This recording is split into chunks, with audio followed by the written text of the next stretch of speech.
In this video, you're going to learn about how and when to use manual focus.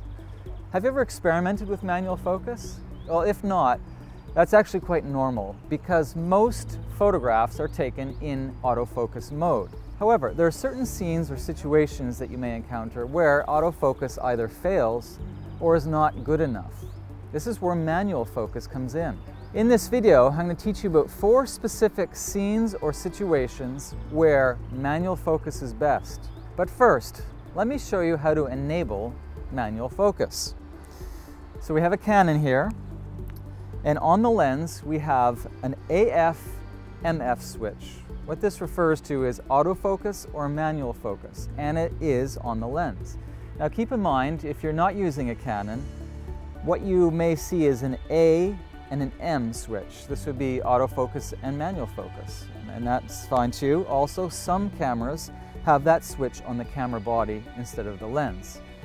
Regardless, I would like you to switch your lens or your camera body to the M mode or the MF mode. Okay? Now, with your lens, you'll now be able to rotate the lens in the front usually, and this is the manual focus apparatus, and you can turn it left or right. And this allows you to choose or to dial in whatever scene you want to be in focus. Whereas autofocus did the job for you previously, you are the one who's in control. And now, let's look at the 4 scenarios where you can use manual focus to the best of your ability.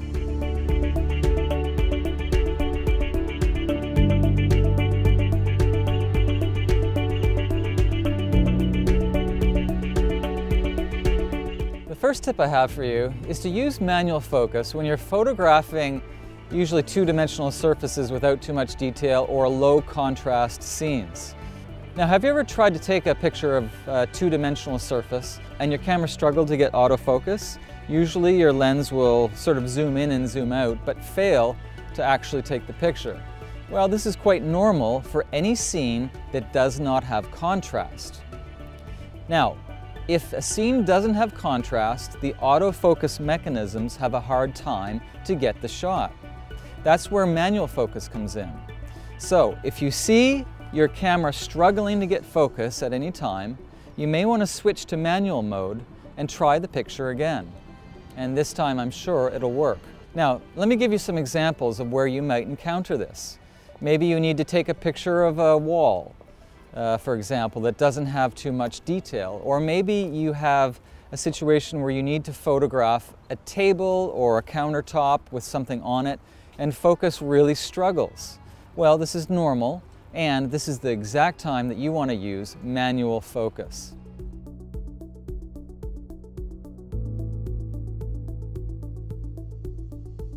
Now, the next tip is actually a little problem that you may have encountered as well.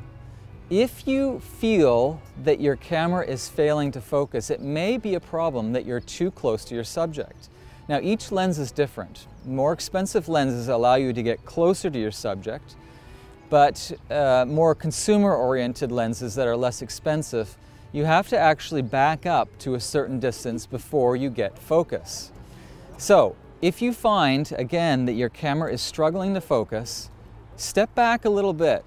Get a little bit farther away from the subject that you're photographing, and you'll probably find that the picture really works because of that distance that you've created.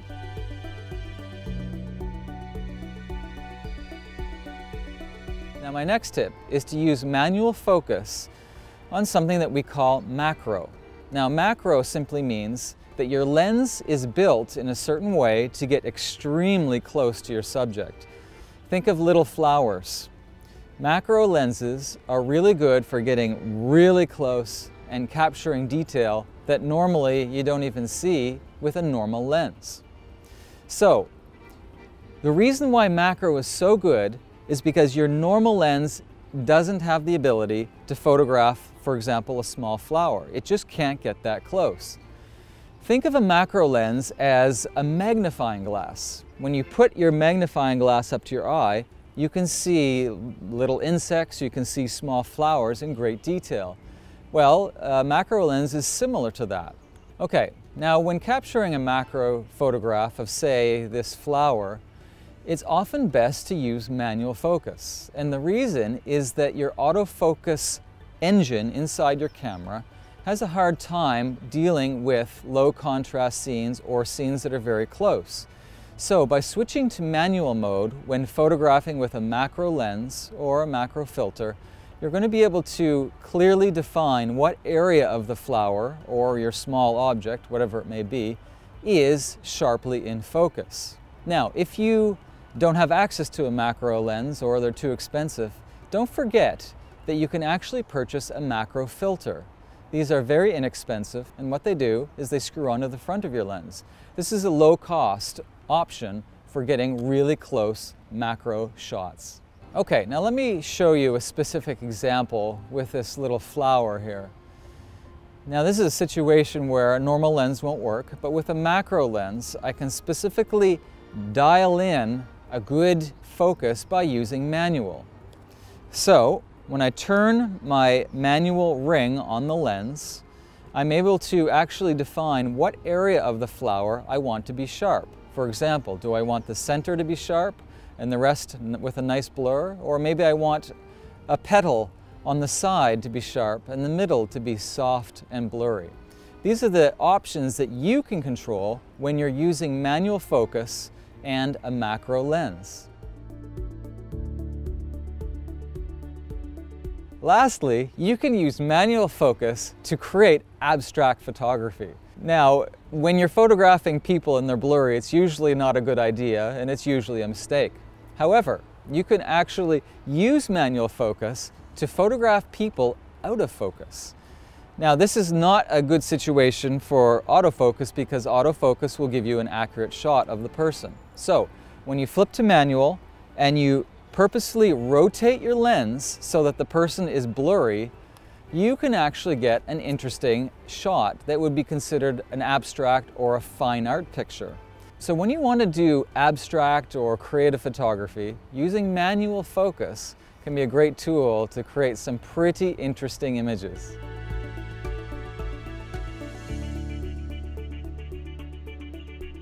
Thank you for watching this video on how to use manual focus. I hope you got a lot out of it.